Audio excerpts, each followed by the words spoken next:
고린도후서 3장 12절로 18절까지 말씀 같이 읽겠습니다. 시작. 우리가 이 같은 소망이 있으므로 담대히 말하노니 우리는 모세가 이스라엘 자손들에게 장차 없어질 것의 결국을 주목하지 못하게 하려고 수건을 그 얼굴에 쓴 것 같이 아니하노라.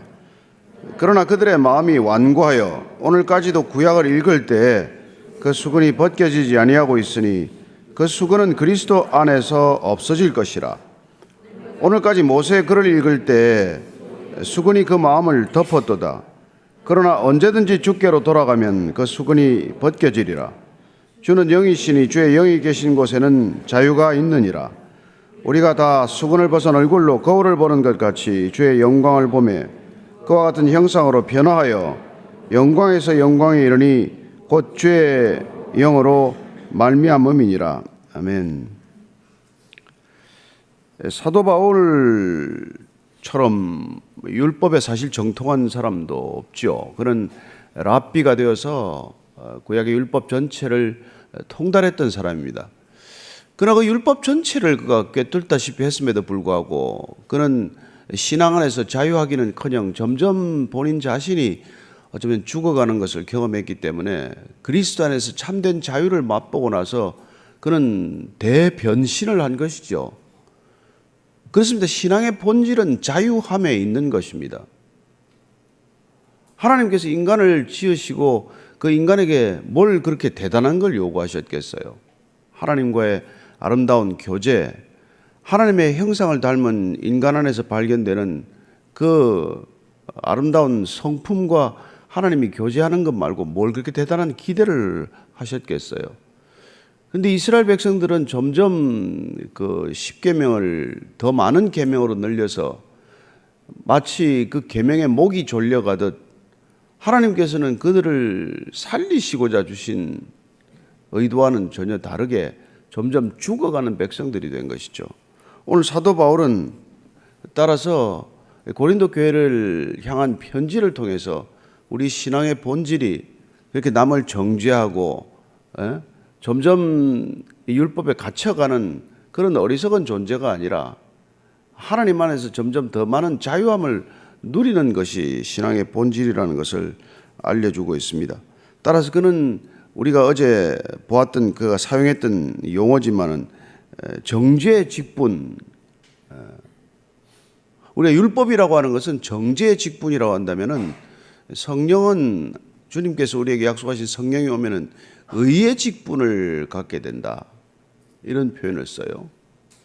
이 사도 바울은 이렇게 뭐랄까 말을 만들어내는데 능한 거예요. 만든다는 표현이 좀 마음에 거칠지 모르겠지만은 랍비들의 전통이 그런 전통입니다. 토라 율법을 갖다가 그 시대의 언어로 다시 이렇게 정리해 주는 것, 풀어 주는 것. 오늘날 저희들이 목회자들이 설교를 통해서 푸는 것과 그 랍비적 전통은 맥이 다 있어요. 그래서 예수님께서 가르치셨을 때 일반 랍비들이 가르치는 것과는 다르다. 그런 평가를 받고 또 그분에게도 랍비 교육을 특별히 안 받았음에도 불구하고 랍비라는 호칭, 그를 선생이라고 불렀던 까닭은 율법을 저분처럼 풀어주는 사람은 없었다. 이런 뜻이에요. 예수님은 그야말로 우리 생활 속에 있는 모든 생활 언어, 생활의 이 픽처 랭귀지를 사용함으로써 우리 안에 율법의 핵심을 적나라하게 다 펼쳐 보여주신 분이에요. 어쩌면 이 사도 바울 또한 그런 율법적 훈련에 익숙해졌지만은 그리스도를 만나고 나서 그리스도처럼 율법을 해석하는 것, 그리스도처럼 우리 삶의 모든 환경과 여건 속에서 율법이 살아있는 생명이 되게 하는 것, 그게 본인의 소명이라고 느꼈을 것이고, 그래서 이방인을 향해 택한 그릇이라고 불렀을 때 그는 이방인들 가운데 전해지기가 참으로 어려운 하나님을 전할 수 있는 그런 탁월함을 보인 것이죠.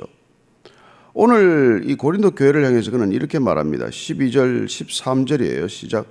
우리가 이 같은 소망이 있으므로 담대히 말하노니 우리는 모세가 이스라엘 자손들에게 장차 없어질 것의 결국을 주목하지 못하게 하려고 수건을 얼굴에 쓴 것 같이 아니하노라.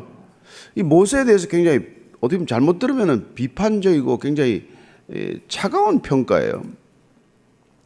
자기는 왜 이런 소망이 있기 때문에 이렇게 모세에 대해서 담대하게 말할 수 있냐면 그가 가지는 소망은, 이 소망은 우리가 이제 성경을 읽을 때 이 한 단어 한 단어가 사실 이 뉘앙스가 오늘날 이 시대가 쓰는 단어하고 또 모세 때나 무슨 또 이 사도 바울 때나 다르지 않겠어요?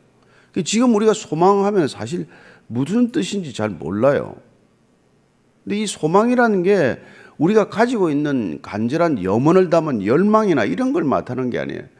성경에서 소망이라고 말할 때는 하나님께서 약속하신 것이 이루어질 것이라는 것, 하나님의 언약은 분명히 확실하게 성취될 것이라고 하는 것을 기대하는 것, 그런 의미에서의 소망이에요.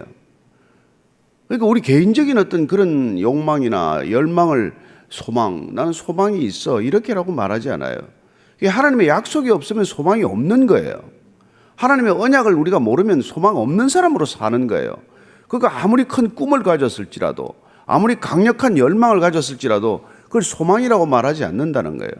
사도 바울은 하나님의 약속, 어제 특별히 봤던 우리가 그 예레미야서나 에스겔서에 있던 새 언약을 통해서 내가 너희를 진정 자유케 하리라고 하는 그런 이 언약적 소망을 가졌기 때문에 이제는 그리스도를 통해서 그 소망이 분명히 성취되었다. 이걸 사도 바울은 고린도 교회를 향해서 말하고 싶은 것이죠.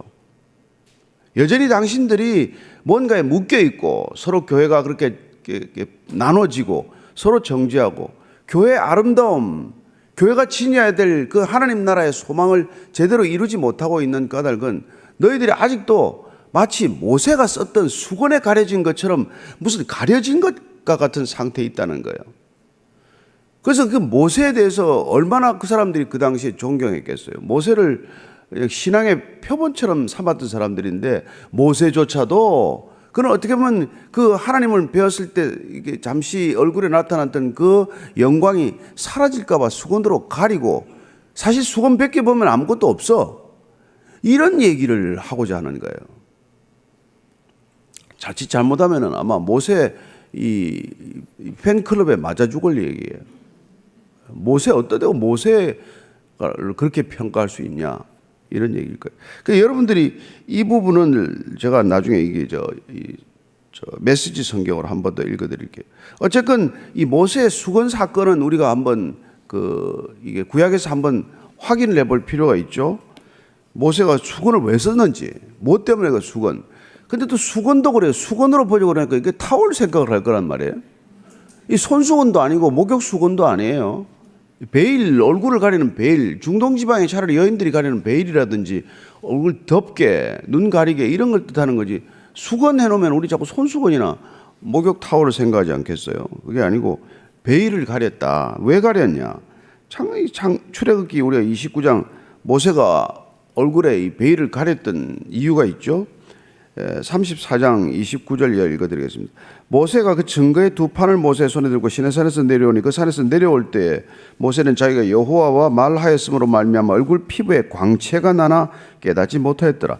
아론과 온 이스라엘 자손이 모세를 볼 때 모세 얼굴 피부에 광채가 남을 보고 그에게 가까이 하기를 두려워하더니 모세가 그들을 부르며 아론과 회중의 모든 어른이 모세에게로 오고 모세가 그들과 말하니 그 후에야 온 이스라엘 자손이 가까이 오는지라. 모세가 여호와께서 시내산에서 자기에게 이르신 말씀을 다 그들에게 명령하고 모세가 그들에게 말하기를 마치고 수건으로 자기 얼굴을 가렸더라. 그러나 모세가 여호와 앞에 들어가서 함께 말할 때는 나오기까지 수건을 벗고 있다가 나와서는 그 명령하신 일을 이스라엘 자손에게 전하며 이스라엘 자손이 모세의 얼굴에 광채를 보므로 모세가 여호와께 말하러 들어가기까지 다시 수건으로 자기 얼굴을 가렸더라. 그는 하나님 앞에 여호와 앞에 나갈 때만 이게 수건을 벗었다가 베일을 벗었다가 하나님께서 자기에게 지시하신 명령을 다시 백성들에게 전할 때는 그 얼굴을 가렸다는 거예요. 그래서 이 얼굴을 가린 걸 보고 처음에 우리가 얼핏 이걸 읽으면은 그 얼굴에 나는 광채가 하나님의 임재를 뜻하고 하나님의 거룩하심에 고개를 들기가 무서워 두려워하는 거니까 모세가 그걸 가려준 건가, 이렇게 해석을 할 수 있는데 이 지금 사도 바울은 이걸 어떻게 해석하느냐니까 결국은 그게 없어질 것을 가렸다는 거란 말이에요. 바울다운 대담한 해석이죠. 왜 그걸 가렸냐? 시간 지나면 없어질 거니까. 그래서 얼굴을 지금 주목하지 못하게 하려고 수건을 그 얼굴에 쓴 것 같이 했다는 거예요. 참 이게 대담한 해석이라는 것을 알게 됩니다. 근데 이게 왜 이 구약이 이 구약 전체에 묶여가지고 그리스도를 알지 못하는, 깨닫지 못하는 마음을 왜 이 수건에 비유하게 되었는가 하니까 신명기 29장 4절을 보면은 나중에 모세가 이런 얘기를 해요. 자기는 수건을 쓰고 있었어요. 그러다 나중에 수건을 벗었겠죠, 이제 모압 땅에 가서는. 그리고는 이제 모압 땅에서 언약을 다시 갱신할 때 이렇게 설교합니다. 깨닫는 마음과 보는 눈과 듣는 귀는 오늘까지 여호와께서 너희에게 주지 아니하셨느니라. 이스라엘 백성들에게 지금 영적 상태를 모세가 진단해 주는 거예요. 너희들에게 아직까지 깨닫는 마음과 보는 눈과 듣는 귀는 오늘까지 여호와께서 너희에게 주지 아니하였느니라. 이 구약 백성들이 하나님께 무지함을 이렇게 말하는 거예요. 그래서 마치 모세 자기가 수건을 가렸듯 이스라엘 백성들이 그렇게 보는 눈도 없고 듣는 귀도 없고 마치 수건에 가려진 것처럼 신앙이 불분명했다는 거란 말이에요.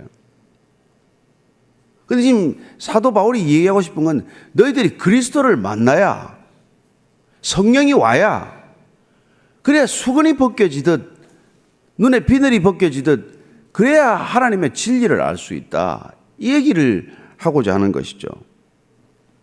이사야서를 보더라도 이사야가 그런 얘기를 나와요. 이사야서 6장 10절 말씀을 보면은 이렇게 되어 있어요. 이 백성의 마음을 둔하게 하며 그들의 귀가 막히고 그들의 눈이 감기게 하라. 염려하건대 그들이 눈으로 보고 귀로 듣고 마음으로 깨닫고 다시 돌아와 고침을 받을까 하노라.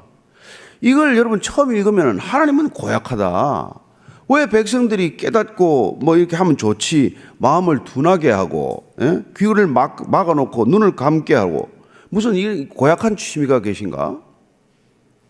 근데 이게 이제 구약적 표현이에요. 그 당시 랍비 전통에서 해석을 해도 그렇고, 이 이스라엘 백성들에게는 하나님께서 이스라엘 백성들의 완악한 마음조차도 주관하는 주권적 존재로 인식했기 때문에 우리가 스스로 강팍해지는 것과 하나님께서 마음을 강팍하게 하셨다는 것은 동일한 표현이에요. 그런데 그걸 우리가 잘 이해를 해야 돼요. 그래서 바로의 마음을 강팍하게 하셔서 이스라엘 백성들을 못 나가게 했다. 아니 이스라엘 출애굽을 시킨다면서 뭐 때문에 그 바로의 마음을 그렇게 자꾸 강팍하게 만들어요? 무슨 장난하는 겁니까? 뭐 한 번에 쑥 내보내면 되지.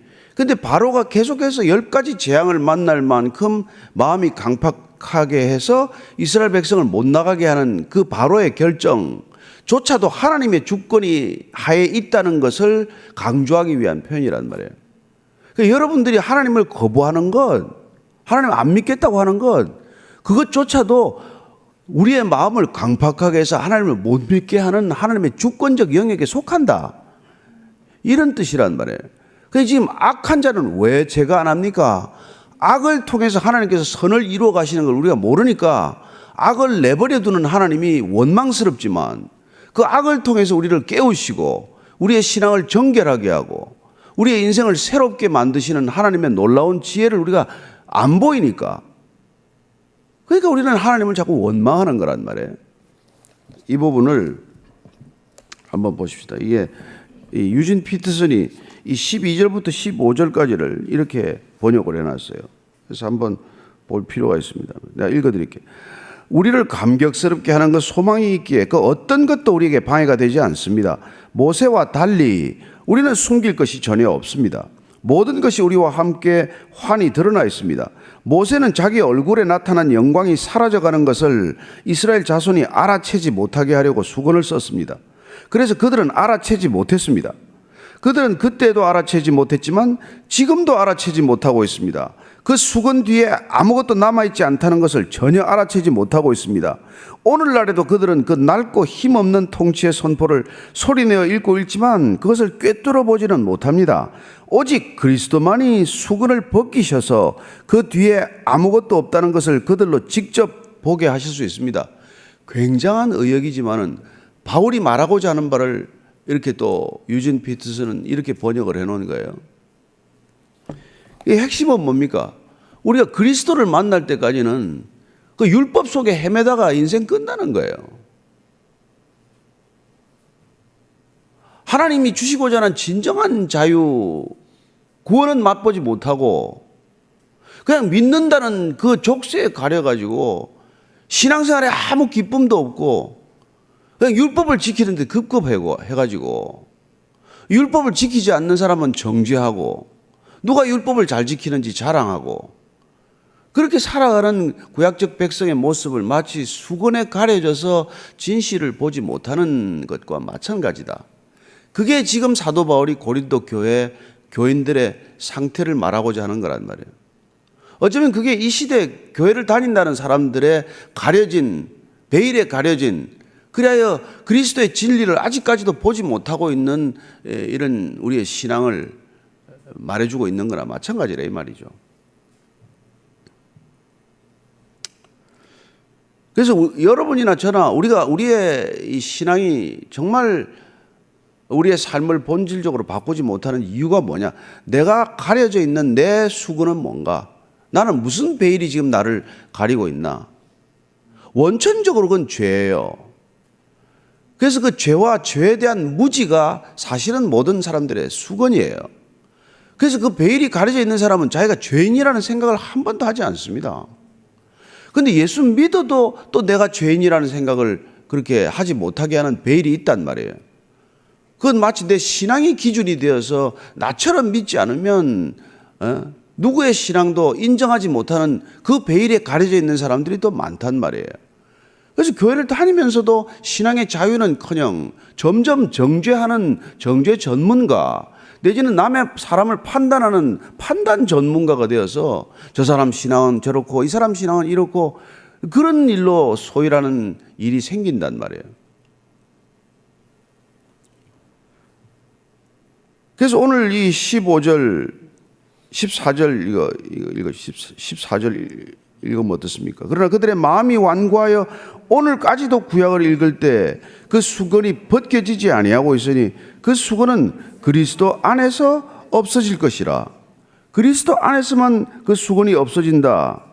그걸 갖다 로마서에서 사도 바울은 이렇게 말하고 있습니다. 율법의 행위로 그의 앞에 의롭다 하심을 얻을 육체가 없나니 율법으로는 죄를 깨달을 뿐이다. 이 말이에요. 그러니까 율법으로는 우리를 의롭게 해서 하나님과의 관계 속에서 기쁨을 누리게 하는 게 아니라 율법 앞에는 걸려가지고 우리가 죄인이라는 것만 깨닫게 하는 정도다 이 말이에요. 그런데 그러나 수건에 가려지면은 율법이 우리를 자유케 하고 율법이 우리를 의롭게 하고 율법 때문에 우리는 온전한 구원에 이르는 것처럼 착각하게 만들어 놓는단 말이에요. 예수님께서 오셔서 그 그리스도께서 우리의 수건을 다 벗겨주신 것이죠. 따라서 저는 그리스도를 오늘 거울이라고 한번 생각해 보십시다. 우리는 두 눈이 있지만 나를 못 보잖아요. 내가 내 모습을 보는 것은 거울 앞에 섰을 때만 가능한 일 아닙니까? 눈은 눈이 있지만 눈이 눈을 못 보고 눈이 나를 못 본단 말이에요. 그러나 내가 나를 보기 위해서는 거울 앞에 서야 하듯이 우리는 그래도 거울 앞에 서면 우리의 몸은 보죠. 내가 아침에 보기 위해서 이거 다 거울을 보잖아요. 그러나 영적 상태를 보냔 말이에요. 우리의 영적 상태를 보는 거울이 어디 있습니까? 그건 그리스도라는 거울 앞에 설 때만 우리는 우리의 영혼이 썩어 문드러져 있다는 걸 보게 된단 말이에요. 그래서 그 방 안이 한 번도 열지 않은 사람이 있어요. 이 내면이라는 방 안을. 그럼 여러분 30년, 40년 이 방에 한 번도 문을 열어본 적이 없으면 나 혼자 꽁꽁 숨겨놓고 모든 비밀을 내가 간직하고 나 혼자 모든 걸 결정하고 살았으면 어떻게 되겠어요? 그 방에 얼마나 냄새가 나겠어요? 얼마나 거미줄이 많겠어요? 얼마나 그 방이 정말 이게 형편없는 방이 되어 있겠어요?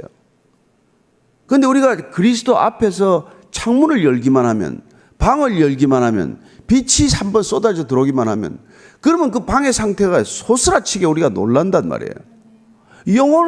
영혼의 거울이신 그분 앞에 우리가 설 때만, 와, 이게 내 모습이었어?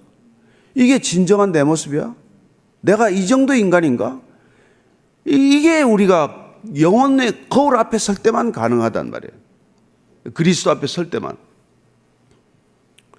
근데 그리스도 앞에서 그 창문을 나는 열어젖힌 것밖에 없는데, 그분이 들어오시면 그분이 청소를 다 해주셔요. 시간이 지나면은.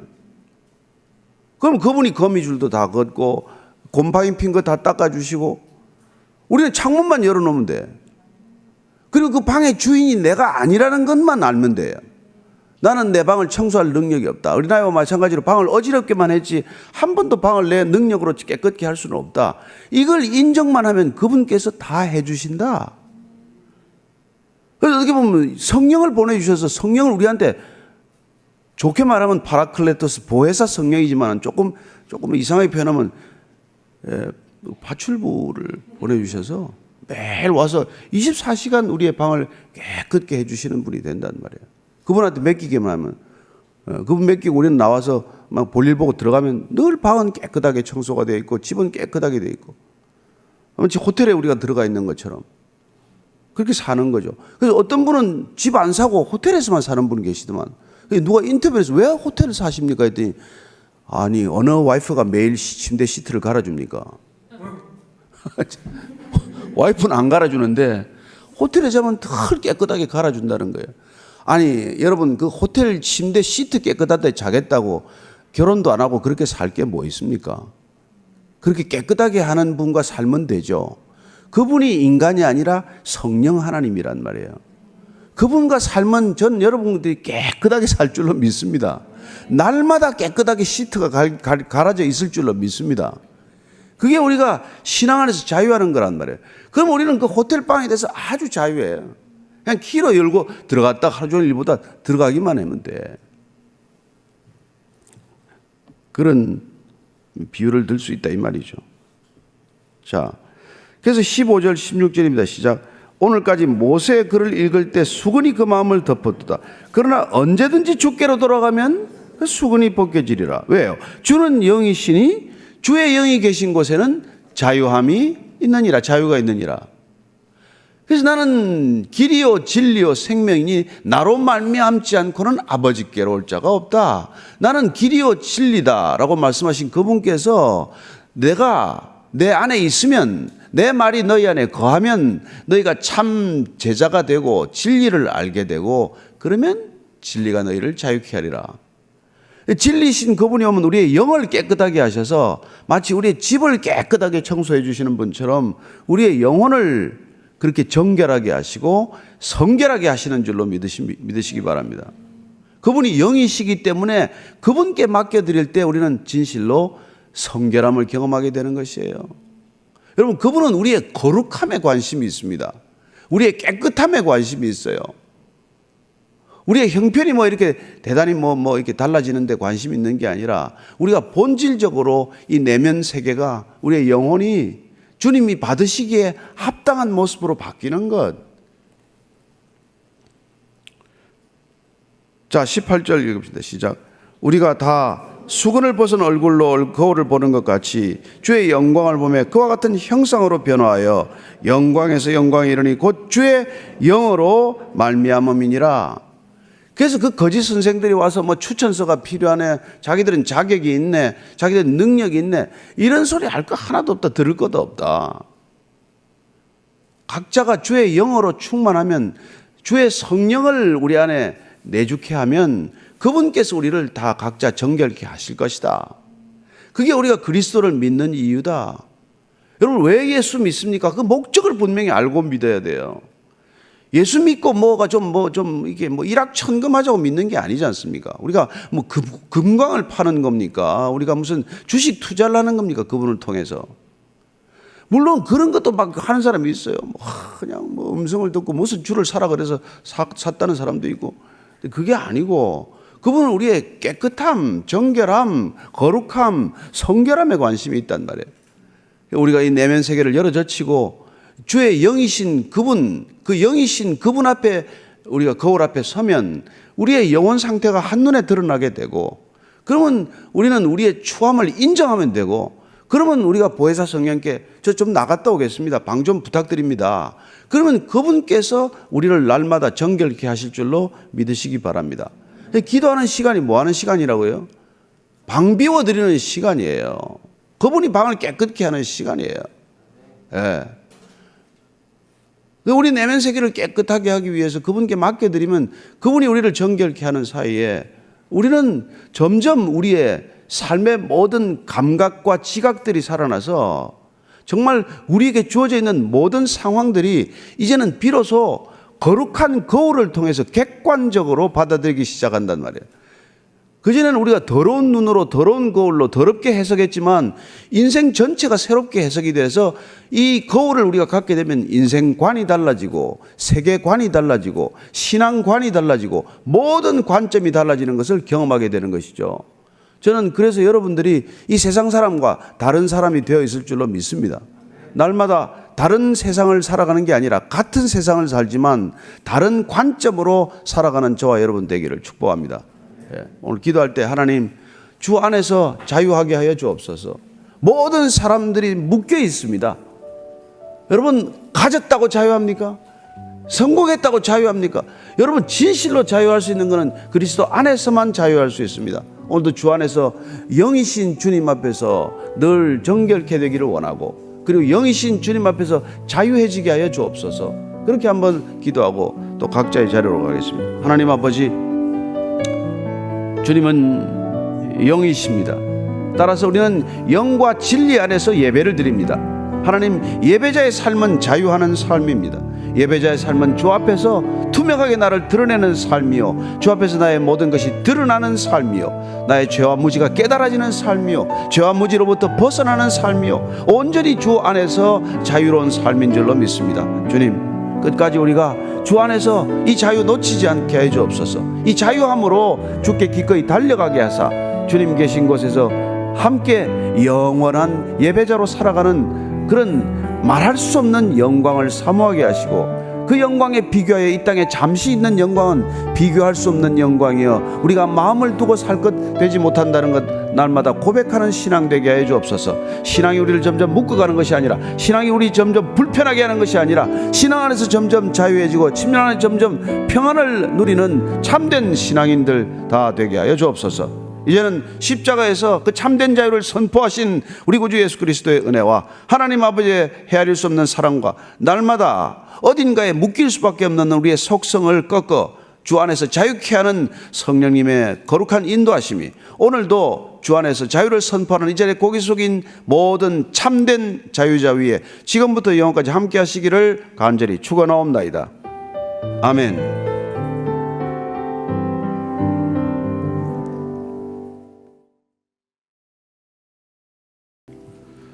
고린도후서 4장 1절로 12절까지입니다. 같이 읽습니다. 시작. 그러므로 우리가 이 직분을 받아 긍휼하심을 입은 대로 낙심하지 아니하고 이에 숨은 부끄러움의 일을 버리고 속임으로 행하지 아니하며 하나님의 말씀을 혼잡하게 하지 아니하고 오직 진리를 나타내므로 하나님 앞에서 각 사람의 양심에 대하여 스스로 추천하노라. 만일 우리의 복음이 가리었으면 망하는 자들에게 가려진 것이라. 그 중에 이 세상의 신이 믿지 아니하는 자들의 마음을 혼미하게 하여 그리스도의 영광의 복음의 광채가 비치지 못하게 하미니 그리스도는 하나님의 형상이니라. 우리는 우리를 전파하는 것이 아니라 오직 그리스도 예수의 주 되신 것과 또 예수를 위하여 우리가 너희의 종된 것을 전파함이라. 어두운 데 빛이 빛이라 말씀하셨던 그 하나님께서 예수 그리스도의 얼굴에 있는 하나님의 영광을 아는 빛을 우리 마음에 비추셨느니라. 우리가 이 보배를 질그릇에 가졌으니 이는 심히 큰 능력은 하나님께 있고 우리에게 있지 아니함을 알게 하려 함이라. 우리가 사방으로 우겨쌈을 당하여도 쌓이지 아니하며 답답한 일을 당하여도 낙심하지 아니하며 박해를 받아도 버림받지 아니하며 거꾸러뜨림을 당하여도 망하지 아니하고 우리가 항상 예수의 죽음을 몸에 짊어짐은 예수의 생명이 또한 우리 몸에 나타나게 하려 함이라. 우리 살아있는 자가 항상 예수를 위하여 죽음에 넘겨짐은 예수의 생명이 또한 우리 죽을 육체에 나타나게 하려 함이라. 그런즉 사망은 우리 안에서 역사하고 생명은 너희 안에서 역사하느니라. 아멘. 우리가 언쟁을 벌일 때 불가피하게 논쟁을 해야 될 때가 있습니다. 상대방의 논지에 반박하는 사람이 있는가 하면은 상대방의 논지를 이렇게 반박하고 서로 맞비난하기보다는 오히려 이렇게 진리를 드러냄으로써 논쟁을 초월할 수 있는 방법이 있다는 것이죠. 사도 바울이 지금 쓰고 있는 건 그런 겁니다. 너는 왜 그렇게 자격이 없느냐, 너는 자격이 부족하지 않느냐라고 하는 그런 비난이나 주장에 대해서 너는 무슨 이렇게 자격이 있냐? 네가 가지고 온 추천서 좀 보자. 고린도 교회에다가 네가 제출한 추천서 그 예루살렘 어느 교회인지 내가 좀 보자. 도대체 누구 추천서를 가지고 그렇게 너는 당당하냐? 이렇게 하지 않았다는 거예요. 오히려 우리가 가고 있는 길, 사도로서 당연히 가고 있는 믿음의 길이란 어떤 길이어야 하는지 거짓 선교사들이나 거짓 선생들과는 어떤 다른 삶을 살고 있다는지를 그냥 담담하게 얘기하는 그런 이 주장을 펼치고 있다는 것이죠. 그래서 먼저 1절, 2절을 한번 더 읽겠습니다. 시작. 그러므로 우리가 이 직분을 받아 긍휼하심을 입은 대로 낙심하지 아니하고 이에 숨은 부끄러움의 일을 버리고 속임으로 행하지 아니하며 하나님의 말씀을 혼잡하게 하지 아니하고 오직 진리를 나타내므로 하나님 앞에서 각 사람의 양심에 대하여 스스로 추천하노라. 사도 바울은 본인이 받은 직분을 의의 직분이라고 이렇게 말했습니다.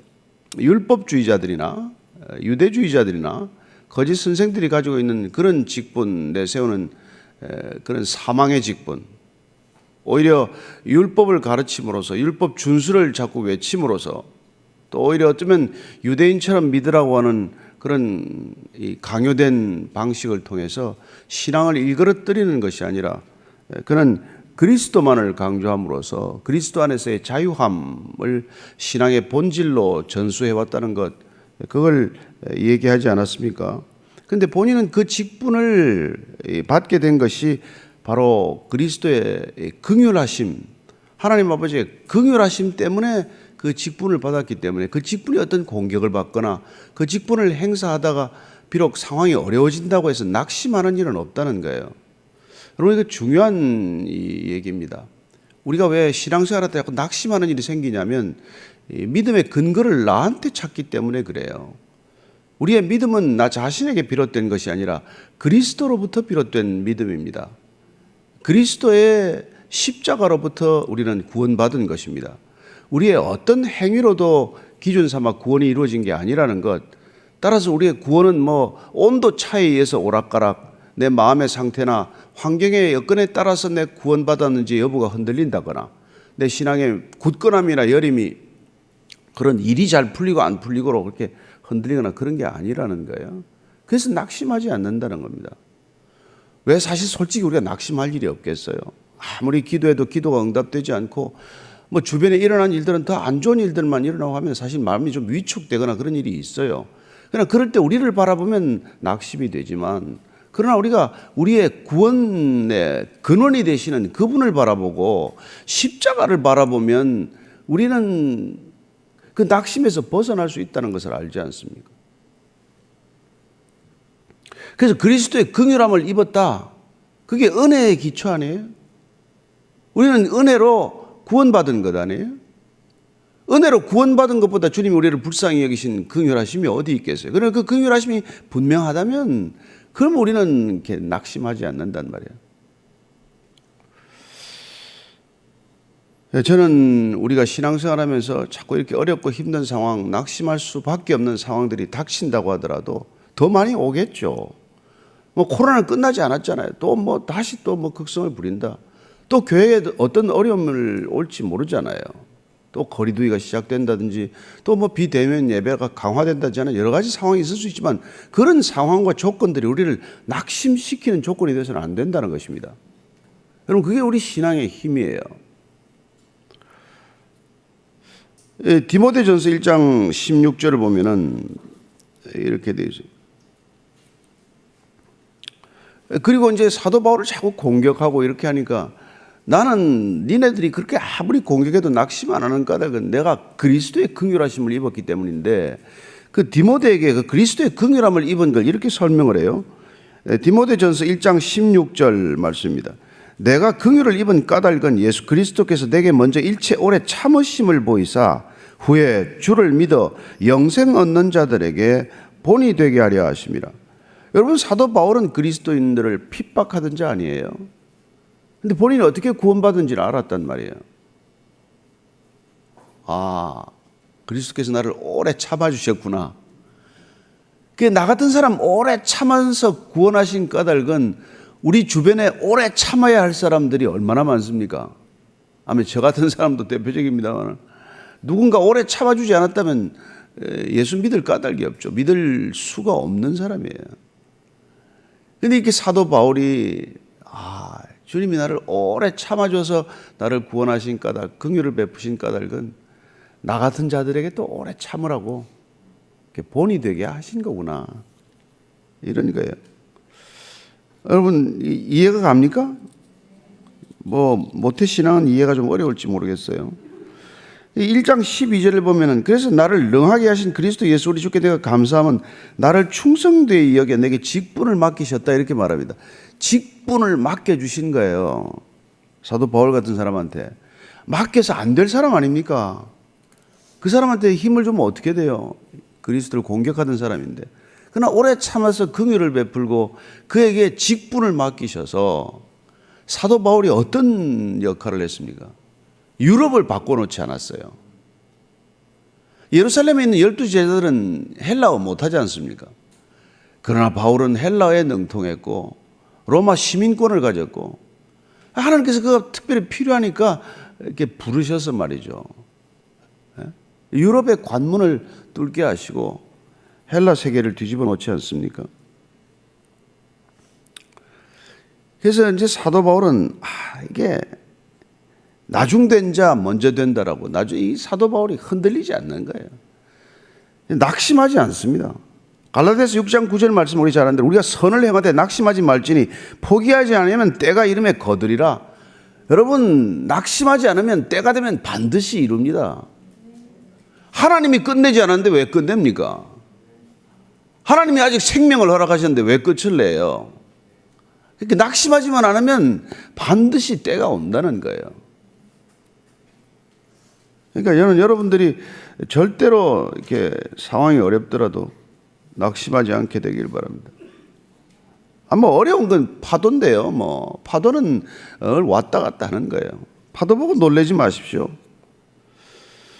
히브리서 12장 3절도 이렇게 말합니다. 너희가 피곤하여 낙심하지 않기 위하여 죄인들이 이같이 자기에게 거역한 일을 참으신 일을 생각하라. 낙심이 될 때는 뭘 생각해야 된다고요?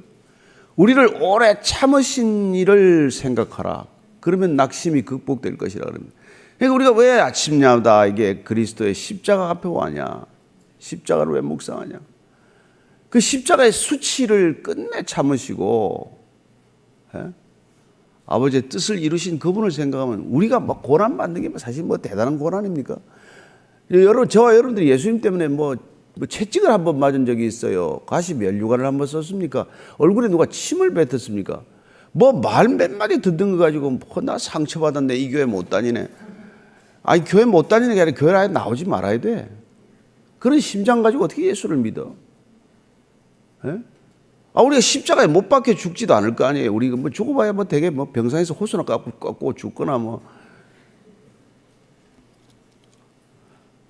그러니까 그런 가지고 신앙생활이 안 되게 돼 있어요. 저는 이 신앙이, 이런 신앙을 가지고 우리가 이 그리스도인들의 신앙, 하나도 안 바뀌는 신앙, 자기 자신 하나도 못 바꾸는 신앙, 몇십 년을 다녀도 말이죠, 버릇 하나를 못 바꾸고 뭘 하나 바뀐 게 하나도 없어.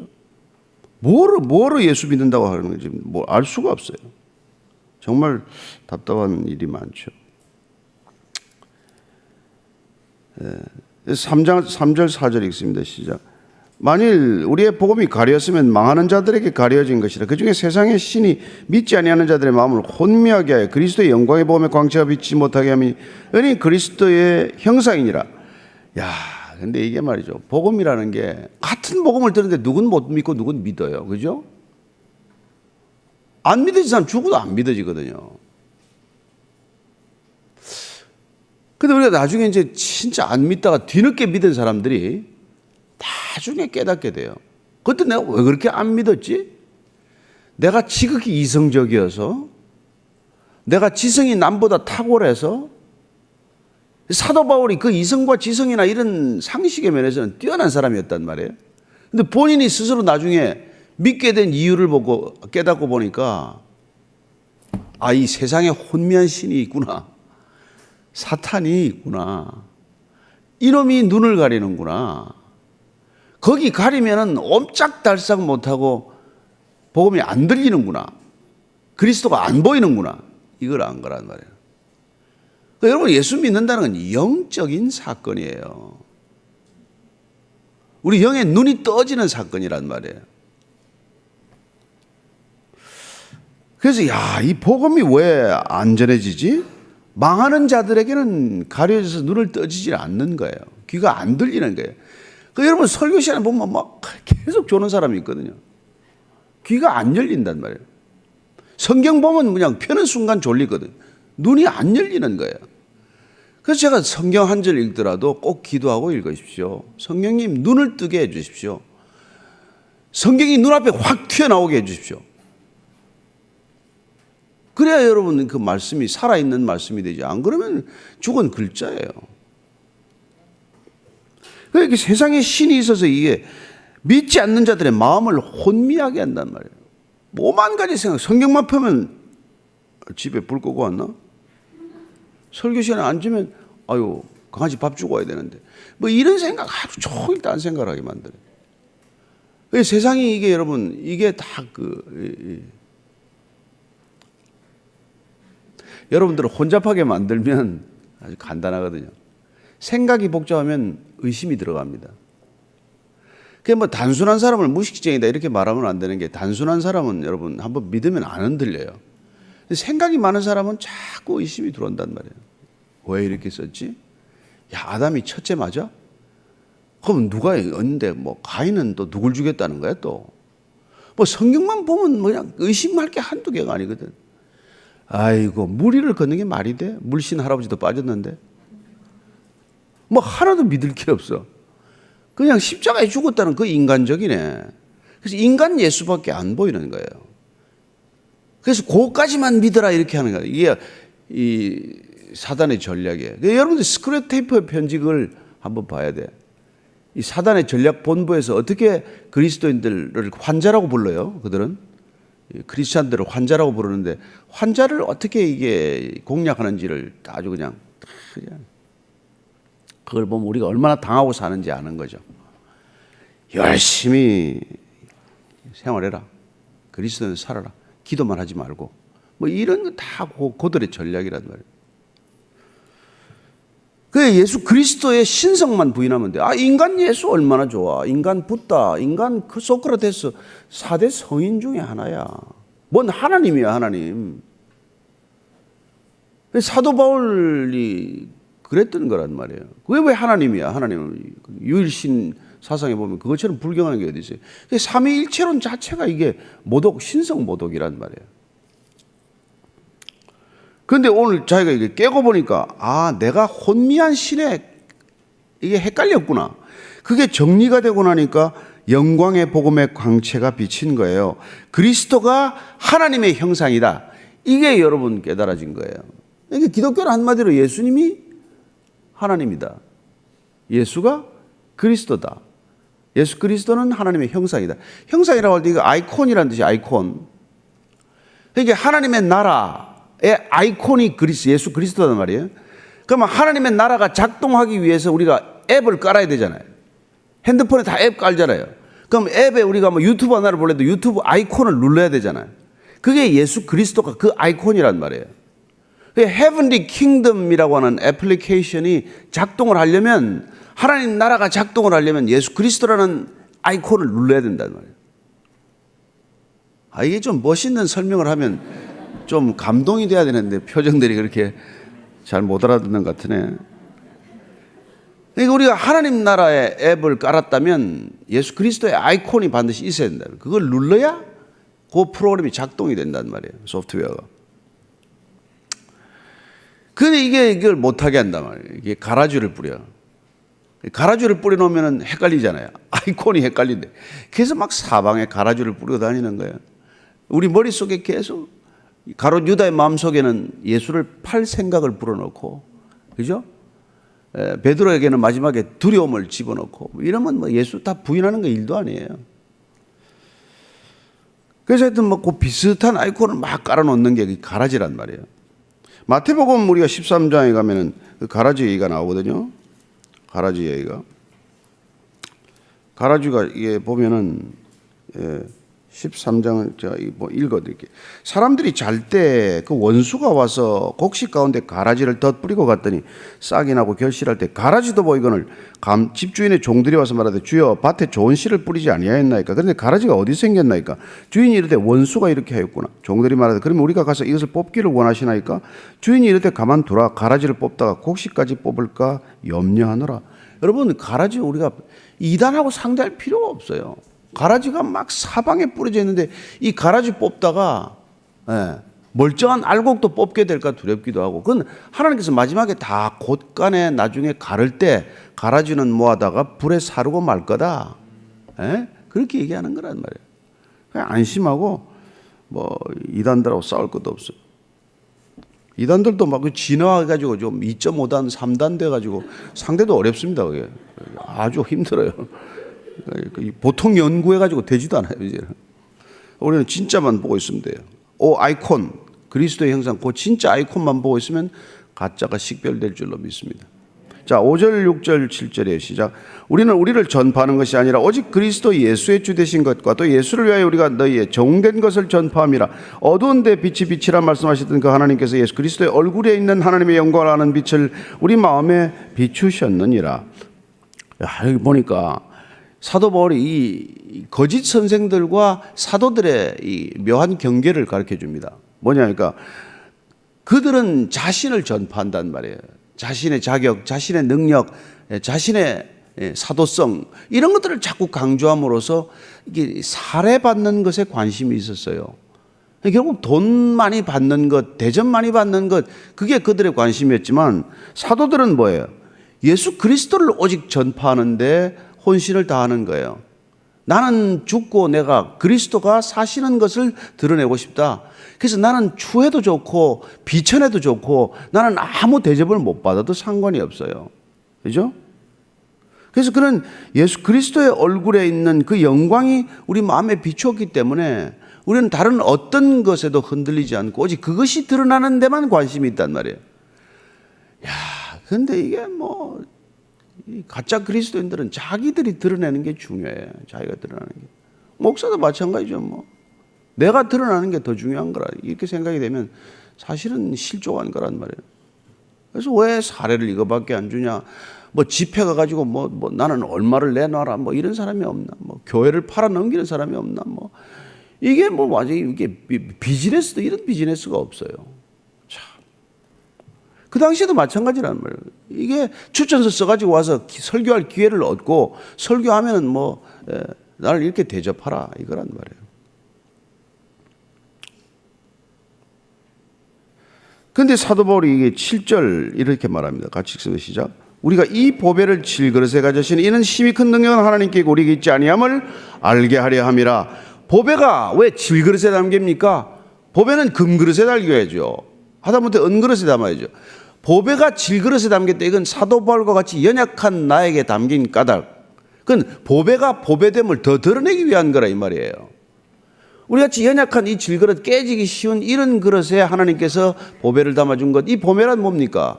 복음이죠. 믿음이죠. 예수 그리스도죠. 그런 게 우리 안에 담겨 있는 까닭은 이 하찮은 질그릇을 드러내게 함이 아니라 그 질그릇 안에 담겨 있는 그 보배를 드러나게 하려 합니다. 이 말이죠. 얼마나 진짜 그 놀라운 말입니까? 그죠? 그래서 우리가 골로새서를 보면은 골로새서 한번 볼까요? 찾다가 시간 다 가네 이거. 다음에 찾읍시다. 네. 집에 가서 찾아요. 골로새서 2장 3절 찾아서 읽어보세요. 8절 이하를 읽겠습니다. 우리가 사방으로 우겨쌈을 당하여도 쌓이지 아니하며 답답한 일을 당하여도 낙심하지 아니하며 박해를 받아도 버림받지 아니하며 거꾸로 뜨림을 당하여도 망하지 아니하고 우리가 항상 예수의 죽음을 몸에 짊어지면 예수의 생명이 또한 우리 몸에 나타나게 하려 함이라. 우리 살아있는 자가 항상 예수를 위하여 죽음에 넘겨지면 예수의 생명이 또한 우리 죽을 육체에 나타나게 하려 함이라. 그런즉 사망은 우리 안에서 역사하고 생명은 너희 안에서 역사하니라. 이게 무슨 말인지 쭉 알겠죠? 에? 이게 우리가 사도 바울은 사방으로 우겨쌈을 당했단 말이에요. 죽을 고비를 얼마나 넘겼어요. 그래도 안 죽는다는 거예요. 낙심 안 한다는 거예요. 여러분, 예수 믿고 이런 일들을 우리가 겪는다는 거예요. 박해를 받아도 거꾸로 뜨림을 당해도 아주 죽지 망하지 않아요. 항상 예수의 죽음을 몸에 짊어지면 우리가 죽을 것만 같은 상황이 있는데도 죽지 않는 걸 통해서 예수의 생명이란 저런 거구나, 이런 걸 아는 거죠. 그래서 왜 예수 믿고 고난이 그렇게 옵니까? 그 고난을 이기는 힘이 예수의 생명력이란 말이에요. 세상에는 자살하잖아요. 예. 근데 우리는 죽을 병에 몸에 걸려도 이렇게 죽을 얼굴을 하고 안 하거든요. 우리 지난번에 암 환자들 와서 세례받는 거 얘기 들었잖아요. 그늘이 없어요. 말기암 환자들인데 한 번도 누가 전도해 주지 않는데 그냥 어떻게 저기 영상을 보게 되고 말이에요. 예수 믿고 찾아와서 세례받겠다는 거예요. 그리고 그분은 계속해서 그 암 병동에서 전도하고 있어요. 제자 훈련을 받았습니까? 집사 무슨 권사 직분을 받았습니까? 예수 만났기 때문에, 구원받았기 때문에, 죽을 몸이 되어서 질병이 몸에 짊어지고 있어도 그냥 걱정 없이 있는 거예요. 다른 사람을 위해서 그냥. 그래서 전 여러분들이 우리가 열왕기 하에 보면 16장인가요? 6장인가요? 이 영적인 눈을 뜬다는 게 무슨 사건인지를 열왕기 하 6장에 보면은 이게 잘 나타나 있어요. 열왕기 하 6장에 보면은 이게 아람 군대가 쳐들어왔잖아요. 그죠? 아람 군대가 와가지고 저기 이제 어마어마하게 많으니까 그 게하시 사환이 이제 놀래가지고 아이고 우리가 다 죽었구나. 근데 이제 뭐라고 말합니까? 엘리사가 뭐라고 말해요? 1장 16절 읽어드릴게요. 대답하되 두려워하지 말라. 우리와 함께 한 자가 그들과 함께 한 자보다 많으니라. 그리고 기도합니다. 여호와여 원하건대 그의 눈을 열어서 보게 하옵소서. 그랬더니 눈이 열렸어요.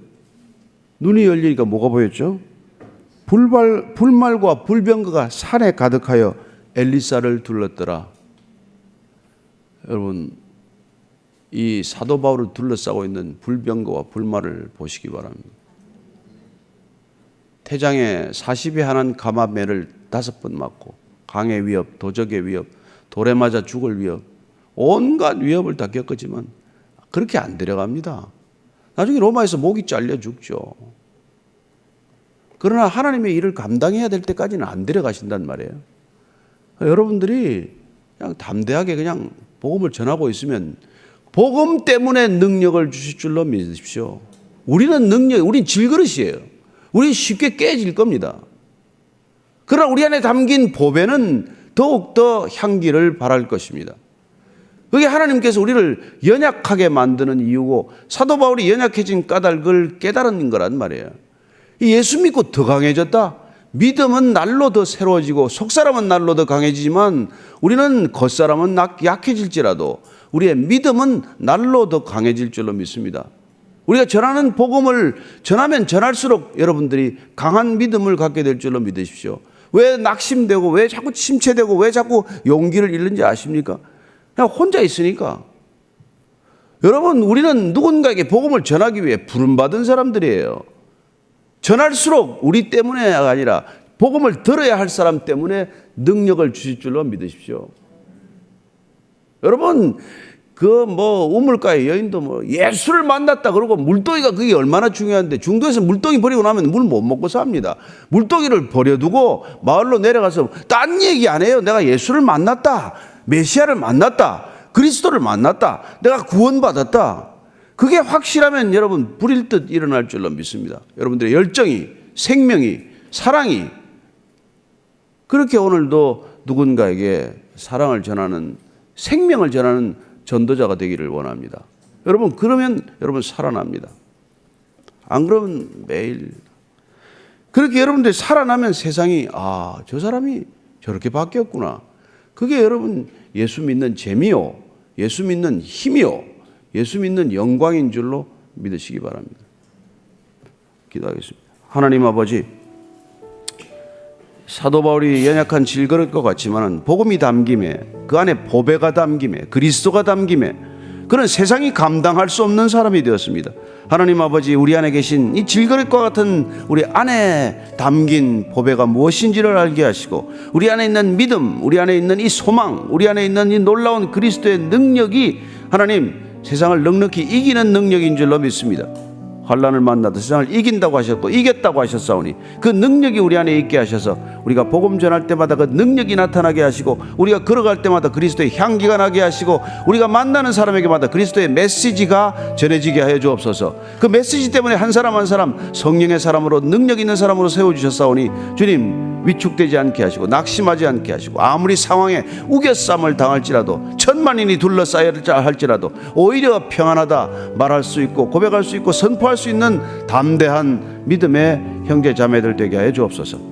이제는 십자가에서 그 담대함을 우리에게 부어주신 우리 구주 예수 그리스도의 은혜와 그 믿음의 길 끝에서 우리를 맞으시는 아버지의 사랑과 날마다 위축될 수밖에 없는 낙심케 하는 이 상황 가운데서도 다시 일어나 빛을 발하게 하는 그리스도의 영광스러움이 오늘 사도 바울처럼 다시 한번 일어나 복음을 들고 주님 가라고 하는 곳까지 가기로 결단한 이전에 고개 숙인 모든 전도자들의 발걸음 위에, 그들의 생애 위에, 그를 통해서 주께로 돌이키는 미지의 영혼들 위에 지금부터 영원까지 함께 하시기를 간절히 축원하옵나이다.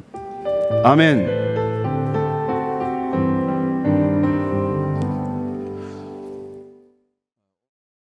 3장 1절로 11절까지 읽습니다. 같이 읽습니다. 시작.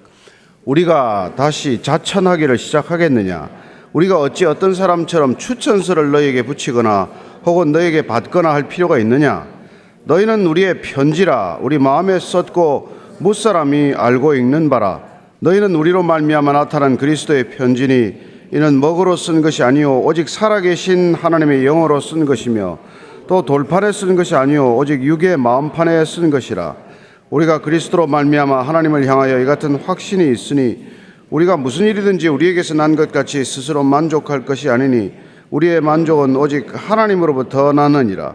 그가 또한 우리를 새 언약의 일꾼 되기에 만족하게 하셨으니 율법 조문으로 하지 아니하고 오직 영으로 함이니 율법 조문은 죽이는 것이요 영은 살리는 것이니라.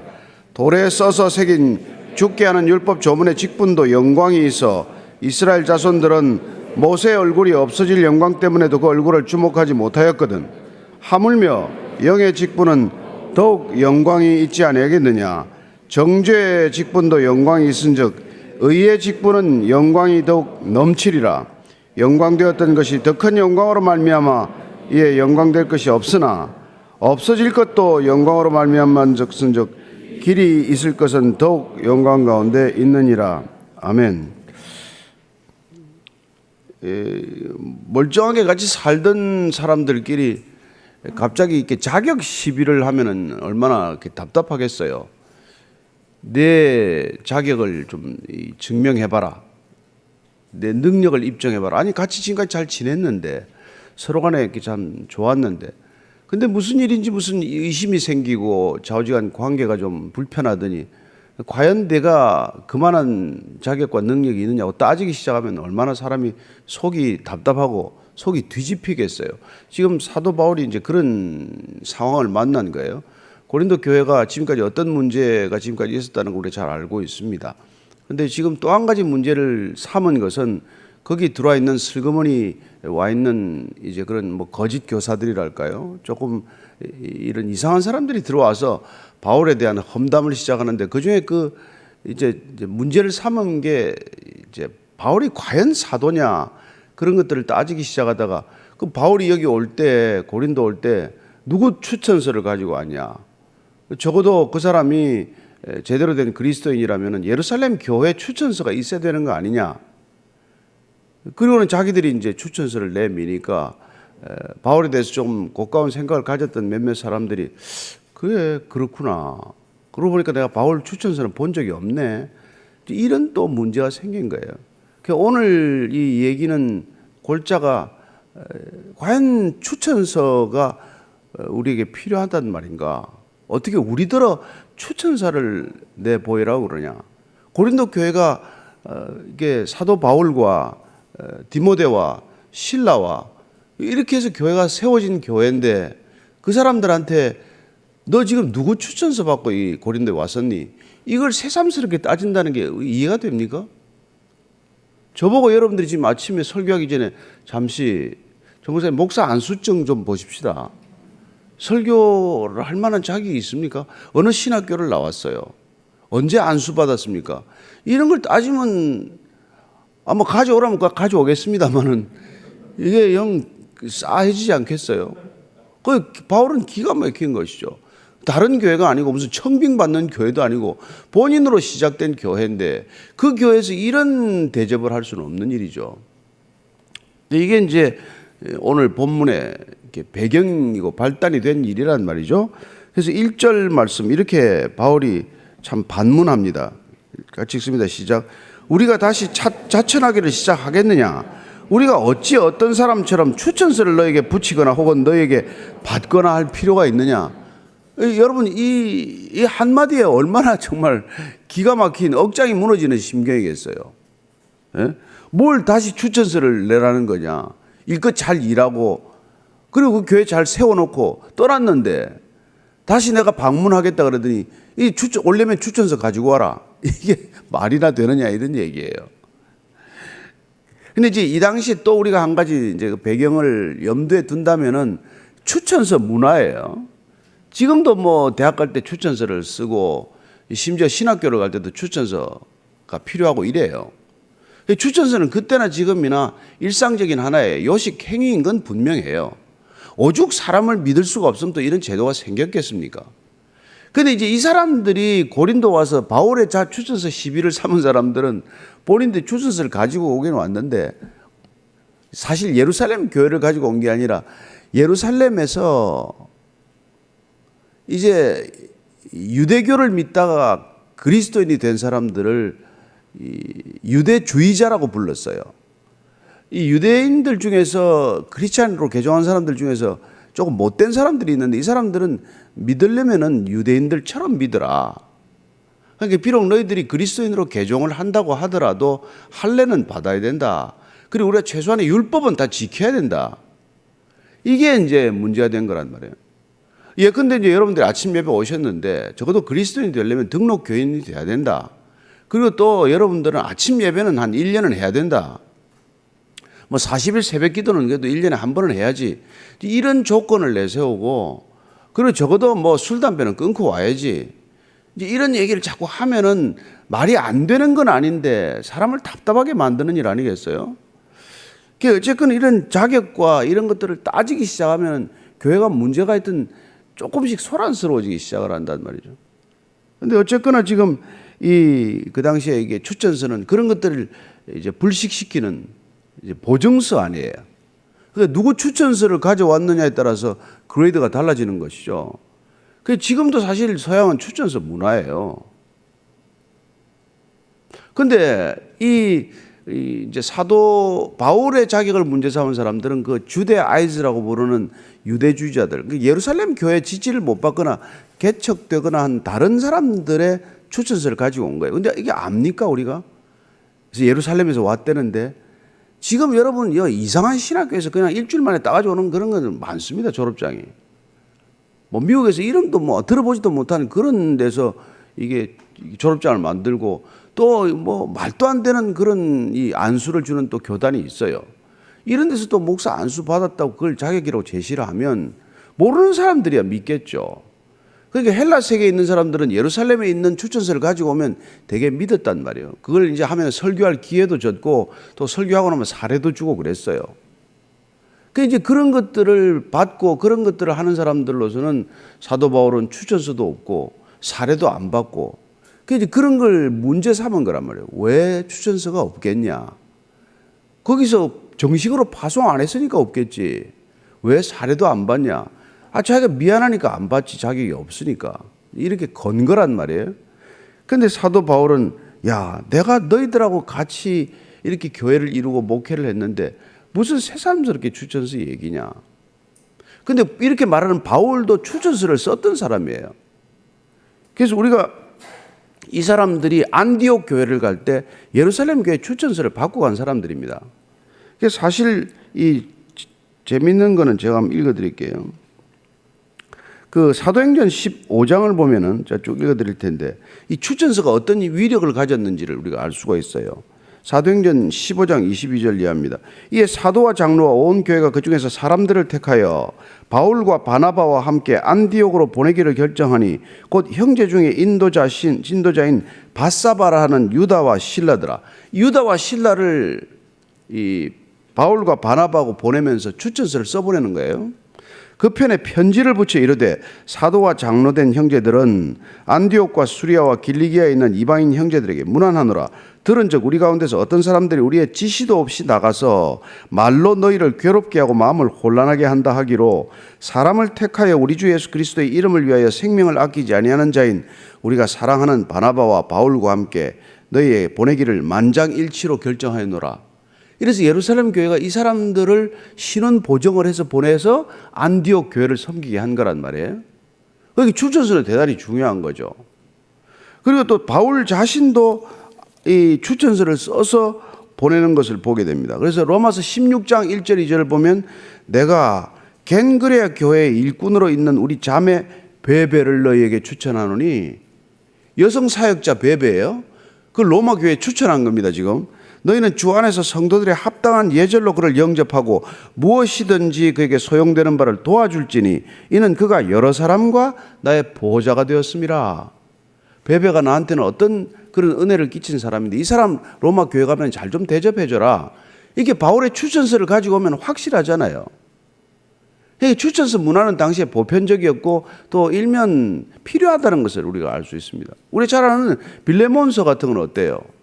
빌레몬서는 그 골로새 교회의 이 유명한 이 사람이에요. 그런데 이게 오네시모는 빌레몬 밑에 있던 노예인데 도망 나오지 않았어요. 근데 이제 로마 교회에서 그를 만나가지고 섬김을 받고 나서 그를 다시 가서 주인한테 사과해라. 네가 돈도 훔쳐나오고 했으니까. 그러면서 빌레몬한테 추천서를 써준 게 빌레몬서란 말이죠. 오네시모에 대한 추천서가 바로 빌레몬서 아닙니까? 그러니까 추천서 자체를 나무랄 수는 없는 거예요. 그렇지만은 그렇게 이제 거짓 교사들이 이상한 추천서를 만들어 와가지고 바울이 세운 교회 와가지고 바울의 추천서 문제를 삼으니까 이게 억장이 무너질 일이죠. 실컷 잘 있던 아들이 아버지 보고 당신이 내 아버지인 증거를 좀 대봐라. 썰렁한 아무도 안 오네. 이럴 때는 좀 웃어주고 이래야 우리가 소통이 되는 건데 참 정말 답답하구만. 어디를 갔다 그냥 읽다가 없어져 버렸네. 고린도서 3장이죠. 2절 읽습니다. 시작. 자, 그래서 너희는 우리의 편지라 우리 마음에 썼고 무사람이 알고 읽는 바라. 이게 얼마나 멋있어요. 아니, 바울이 정말 기지나 이 순발력이 탁월한 사람이에요. 야, 니네들이 내 편지다. 뭔 추천서를 원하냐? 너희들이 내 추천서다. 한마디로 끝 아니에요. 제가 오늘 읽으면서 야, 아침 예배 드리는 이분들이 나의 추천서구나. 내가 주님 앞에 서면은 그리고 난 먹으로 쓴 게 아니다. 종이에 쓴 추천서가 필요한 게 아니라 마음에 쓴 추천서. 예? 그 마음에 쓴 추천서를 무사람이 다 아는 바요, 읽고 있는 바다. 너희들이 내 편지가 되어서 너희들이 가는 곳마다 내 편지를 읽는 것 아니냐. 그러니까 바울이 전한 복음, 그 복음을 받아들인 사람들의 삶이 곧 추천서요. 그 삶이 곧 증언 아니냐 이거죠. 얼마나 멋있습니까? 자, 3절이에요. 시작. 너희는 우리로 말미암아 나타난 그리스도의 편지니 이는 먹으로 쓴 것이 아니요 오직 살아계신 하나님의 영으로 쓴 것이며 또 돌판에 쓴 것이 아니요 오직 육의 마음판에 쓴 것이라. 바울은 또한 구약적 전거를 들어서 구약에 나오는 말씀, 예언의 말씀을 들어서 야, 이제는 먹으러 더 쓴 거 아니다.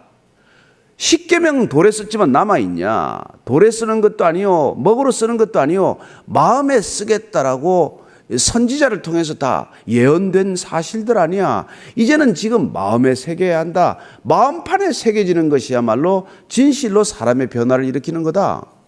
그 얘기예요. 그러면 우리가 그 구약이 뭡니까? 예레미야서와 에스겔서에 나오는 얘기란 말이에요. 자, 예레미야서 31장 33절 읽어드리겠습니다. 그러나 그날 후에 내가 이스라엘 집과 맺을 언약은 이러하니 곧 내가 나의 법을 그들의 속에 두며 그들의 마음에 기록하여 나는 그들의 하나님이 되고 그들은 내 백성이 될 것이라 여호와의 말씀이니라. 하나님이 이제 더 이상 돌판이나 종이에 새기는 게 아니라, 쓰는 게 아니라 너희 마음판 신비에 내가 새기겠노라. 이게 새 언약이란 말이에요. 옛 언약, 모세 언약, 율법은 돌에 새겼지만 그러나 그거는 사람을 정죄하는 기준이 되었을 뿐, 율법이란 사람을 정죄하는, 너는 죄가 있다 없다를 가르는 기준이었을 뿐 사람의 본질적인 변화를 일으키지 않았단 말이에요. 그러면 그리스도 이후는 뭐냐? 신약 시대는 뭐냐? 우리의 마음판에 신비라고 표현하는 마음의 새김으로써 우리의 본질적인 변화를 일으키는 거란 말이에요. 구약 전체 시대는 그 많은 율법을 가지고 사람을 정죄했지만 사람을 변화시키지 못했다. 그러나 이 마음에 새기는 이 새로운 언약, 새 언약은 사람을 변화시킨단 말이에요. 그러니까 편지란 뭐냐? 변화된 삶이 곧 편지해야 된단 말이에요. 그래서 제가 왜 안 변하려면 교회 나오지 마라, 자리도 부족한데, 그런 얘기를, 듣기 싫은 얘기를 하겠어요. 안 변하는 건, 이거는 여러분 정말 너무나 슬픈 일 아니에요. 그는 자라지 않는 아이나 마찬가지고 신앙생활 하는데 아무 변화가 없다. 여전히 주차장에서 싸운다. 여전히 불법 주차를 일삼는다. 여전히 화장실 나가서 휴지를 아무데나 떨어뜨리고 온다. 이거 말이 안 된다는 거예요. 남을 배려할 줄 모르는 삶은, 여러분 예수 안 믿어도 그렇게 사는데, 예수 믿는다는 것은 뭡니까? 마지막 산상수훈의 끝이 뭐예요? 네가 대접받고 싶은 대로 남을 대접하라, 이거 아니에요. 그럼 내가 화장실 들어갔을 때 내가 더럽게 있는 걸 보면 보고 싶습니까? 깨끗한 화장실을 보고 싶으면 내가 나올 때 깨끗하게 해놓고 나오면 되잖아요. 주차 여러분 2대에 걸쳐서 해놓고 나면 얼마나 짜증납니까? 그러면 내가 선에 딱 맞춰서 주차하는 거, 이건 기본이란 말이에요. 교회를 안 다녀도. 그러니까 여러분, 예수님께서 네가 대접받고 싶은 대로 대접하라. 그게 사랑이요, 율법이요, 그게 전부다. 뭐 예수 믿는 게 어렵다고 말해요. 믿음 어렵습니다. 어렵죠. 변화가 안 되면. 그런데 변하면 여러분, 변화된 삶으로 살아내는 건데 뭐가 그렇게 어려워요. 예전처럼 안 사는 건데. 그러니까 정말 남을 배려하는 거야말로. 그래서 일본의 전도가 안 돼요. 일본은 여러분 진짜 짙은 어둠 영에 눌려가지고 온 국민이 서로의 눈치를 살피고 감시하고 절대로 남한테 폐를 안 끼칩니다. 그러니까 복음을 전하는 방식 자체가 남에게 폐를 끼친다고 생각하기 때문에 복음을 전할 수가 없어요. 길 가는 사람 붙들고 예수 믿으세요 하는 이런 건 불손하고 짝이 없는 일을 보기 생각하기 때문에 이 말이 안 되는 거예요. 그리고 뭐 우리 한국 사람 사는 스타일이 그렇잖아요. 뭐 툭툭 치고 댕기고 말이에요. 아는 분이 한 분 일본에 가서 말이죠. 이게 줄 안 섰다가 아주 망신을 당해서 톡톡이 망신. 사람 취급을 못 받아요. 줄 안 서면. 그런 곳에서 복음을 전하는 방법은 어떻게 전해야겠어요? 그들보다도 더 정중하게 전할 수밖에 더 있겠어요? 그 사람들은 오미야게라고 500엔짜리 받으면 500엔 꼭 갚아야 돼. 그것도 자식이 대를 물려가며 갚아요. 그냥 500원짜리 받으면 5,000원짜리 주는 수밖에 없어. 그렇게 복음을 전할 수밖에 없는 사람들이에요. 그냥 받을 수 없는 은혜를 끼치는 수밖에 없어. 그 사람들 500엔짜리 선물 받으면 500엔 갚는데 우리는 5만 엔을 줬다 그러면 이 사람들은 평생 종이 돼요. 이 갚을 능력이 없으면. 그러니까 복음이라는 그런 것이다라는 걸 알게 하는 수밖에 없어요. 500원 받고 띄어먹으면 큰일 나고 원수 되는 거고. 그러니까 우리가 그 사람들한테 뭘로 다가가야 되냐면, 이 시대는 우리가 어떤 코드를 가지고 가야 그 사람 마음이 열리겠냐는 말이에요. 실력 없으면 여러분 쳐다보기나 하겠습니까? 배려 안 하는 사람 쳐다보기나 하겠냐고. 그러니까 우리가 이 세상에서 훨씬 이때보다 더 어려울지 모르죠. 사람을 환대하면서 실력도 있어야 되고 영성도 있어야 되고 사랑도 있어야 되고 배려도 있어야 되고, 이러니 여러분 얼마나 우리가 복음 전하기가 간단치 않은 시대예요. 그러니까 정말 복음을 위해서 산다 그러면 하나에서 10가지 조심을 하게 된단 말이에요.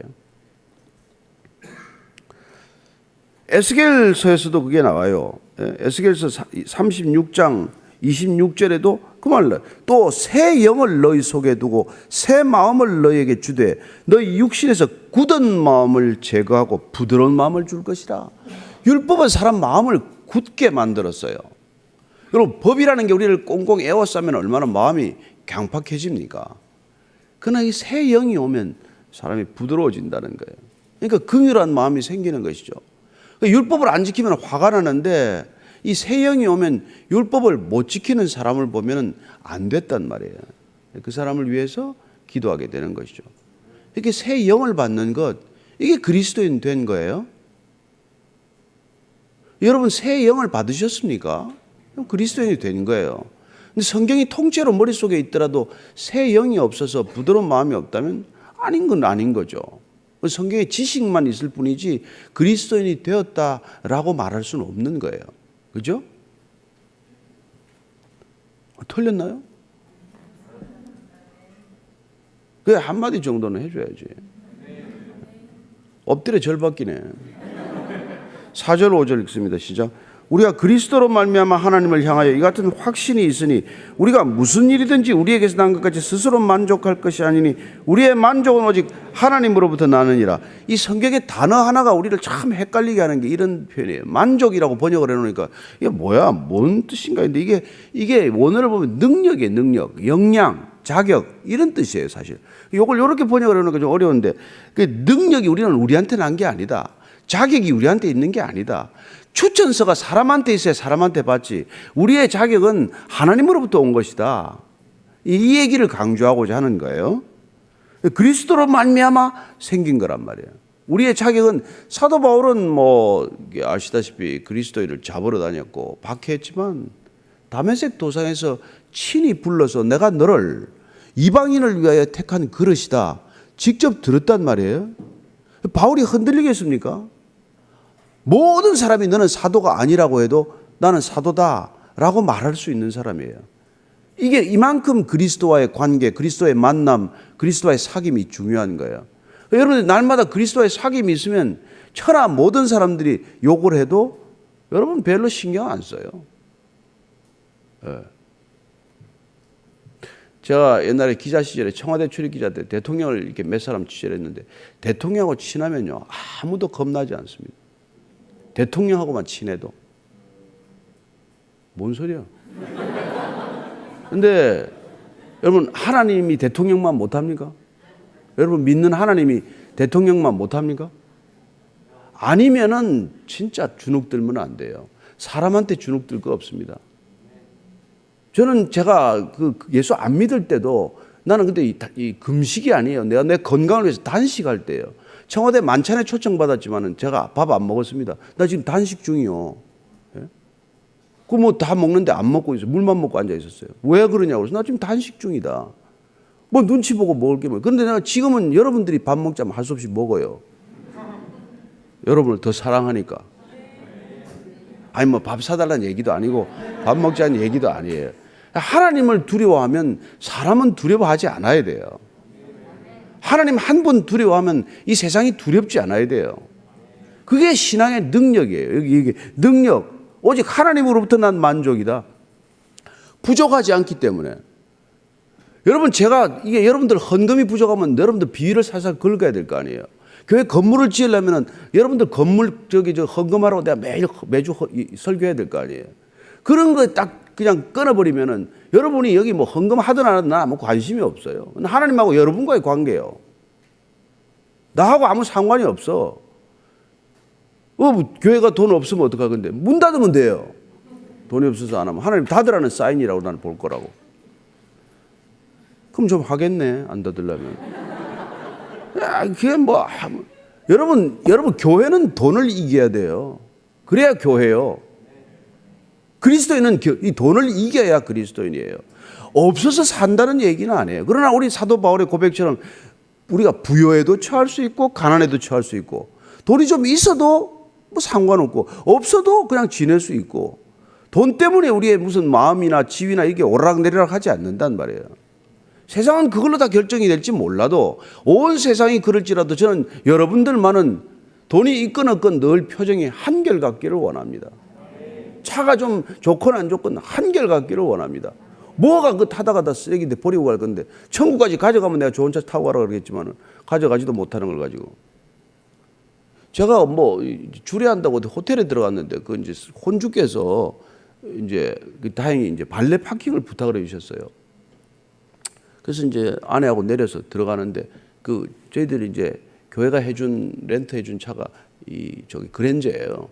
근데 앞에 우리 앞서가던 젊은 두 사람이 호텔에 거기서 야, 저 사람들 뭔데 그랜저를 발레 맡기나? 야, 네가 내 차 타는데 보태준 게 있어. 네가 발레 파킹비를 내주길 할 거야. 아, 내가 발레를 하는데 세상이 지금 이런 세상이에요. 젊은 애들이. 어떻게 그런 차를 발레를 하냐. 이 애들 머리 생각이 전부 이렇게 찌들어 병들어 있는 거예요. 근데 그런 생각들을 누가 만들었습니까? 어른들이 만든 거예요. 기성세대가. 요새 애들이 여러분 만나면 애들이 차를 물어요. 초등학교 애들이 교회에서도. 이게 무슨 꼴입니까 도대체. 교회에서만 적어도 이런 기준을 넘어서야 돼요. 뭐 외제차 나오면 앞에 대어주고 국산차 저 뒤로 가라. 이런 짓 하면 안 된단 말이에요. 세상을 어떻게 이깁니까? 아니 애들이 교회 와서도 그걸 물어본다니까. 니는 차가 뭐냐고. 뭘 이렇게 세상을 만들어 놓은 게 누구 책임이냐 이 말이죠. 근데 교회는 그런 질서, 그런 관습, 그런 대화, 그런 문화에서 적어도 벗어나야 되지 않겠어요? 예? 참 그게 내가 답답하다. 아유 시간만 가네. 자 7절 6절인데 이게 그가 또한 우리를 새 언약의 일꾼 되기에 만족하게 하셨으니 율법 조문을 하지 아니하고 오직 영으로 함이니 율법 조문은 죽이는 것이요 영은 살리는 것이라. 이게 바울이 피 끓는 이게 복음이에요. 이 조문은 죽이는 것이다. 이 유대주의자들이나 유대인들 유대교에서는 율법이 전부 아니에요. 그 율법만 안 어기면 다 모든 게 패스예요. 근데 아니란 말이에요. 예수님은 네가 마음으로 간음해도 안 된다. 네가 마음으로 욕을 해도 그건 살인한 거다. 이런 기준을 들이대는 거니까 율법의 조문 가지고 빠져나갈 길이 없단 말이에요. 우리가 성령으로 충만하지 않으면 새 영으로 거듭나지 않으면 말짱 그게 도루묵이란 말이에요. 정말 큰일이에요 정말.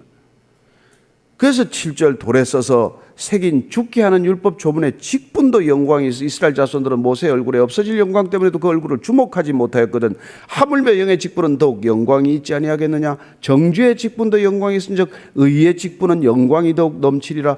모세가 성막에 들어갔다 나올 때 그냥 얼굴에 너무 광채가 많아서 그걸 가리느라고 수건으로 가렸다. 그 돌판 나오는 그 율법을 가지고 나오는 모세도 그 영광이 눈부셨거늘 하물며 성령으로 인해서 우리가 의의 영광, 의의 직분, 의의 사람이 되었다면 얼마나 그 영광스러움은 더하겠느냐. 이런 얘기를 하는 거예요. 그러니까 10절, 11절 읽습니다. 시작. 영광되었던 것이 더 큰 영광으로 말미암아 이에 영광될 것이 없으나 없어질 것도 영광으로 말미암았은즉 길이 있을 것은 더욱 영광 가운데 있느니라. 우리가 영광 뭐 하나님의 영광이라는 말을 씁니다만은 이게 독세, 독사, 뭐 독솔로지 이런 말에 이제 어원이 되었는데 사실은 이제 강렬한 빛을 우리가 떠올리기 쉬워요. 근데 사실은 우리가 조금 더 성경적으로 깊이 묵상을 하면은 온전함, 완전함 이런 뜻이 안에 내포되어 있다는 것을 알게 됩니다.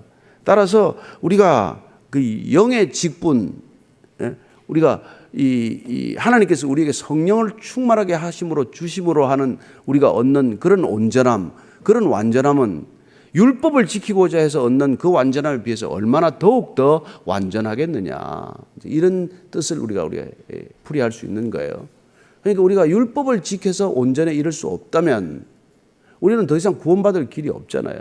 주님께서 우리에게 영을 부어주셔서 우리의 힘이 아니라 힘으로도 능으로도 되지 않고 오직 하나님의 영으로 되느니라. 그래서 우리가 성령을 보내주셔서 성령의 능력으로 율법으로부터 온전히 자유해지는 놀라운 능력을 받았으니 그 영광이란 얼마나 큰 영광이냐. 그 신약 시대를 사는 저와 여러분들은 정말 복 받은 사람이에요. 세례 요한이 정말 꿀만 먹고 메뚜리만 잡아먹고 살았지만 여자에서 난 자 중에 가장 큰 자지만은 천국에 가면 그가 가장 작은 자니라, 이런 표현을 하는 이유가 뭐겠어요? 저와 여러분들이 천국에 대한 그런 소망과 그런 천국의 영광을 가슴에 품고 살면 이 땅 여러분 잠시 나그네 길 그렇게 힘들지 않습니다. 아름다운 삶이 될 줄로 믿습니다. 향기로운 삶이 될 줄로 믿습니다. 이 세상의 수준을 뛰어넘는 초월적 수준이 될 줄로 믿습니다. 오늘 그런 그 제목으로 기도하십시오. 오늘 하루 종일 주님 주의 영광으로 가슴이 벅찬 하루 되게 해 주옵소서. 그렇게 한번 기도합시다. 하나님 아버지, 오늘 정말 이 사도 바울이 인간의 추천서 한 장을 가지고 시비 거는 사람들을 향해서 그 율법의 조문, 죽이는 율법의 조문도 그렇게 능력이 있거늘 하물며 우리가 하나님의 직분, 의의 직분, 성령 충만함을 받았다면 오죽하겠느냐라고 말하는 것처럼 주님, 오늘 하루 주님과 함께 성령 충만한 하루가 되게 하사 이 성령 충만한 하루가 얼마나 영광스럽고 이 땅을 살아가는데 얼마나 놀라운 능력의 하루가 될지 기대를 안고 부푼 가슴으로 이 예배당을 떠나게 하여 주옵소서. 이제는 십자가에서 그 영광을 선포하신 우리 구주 예수 그리스도의 은혜와 아버지의 사랑과 성령의 기름 부으심이 오늘도 의의 직분, 성령 충만한 하루를 우리에게 허락하신 놀라운 아버지의 사랑에 정말 매음받아 하루를 살기를 원하는 이제 고개 숙인 모든 하나님의 친자녀들 위해 지금부터 영원까지 함께 하시기를 간절히 축원하옵나이다. 아멘.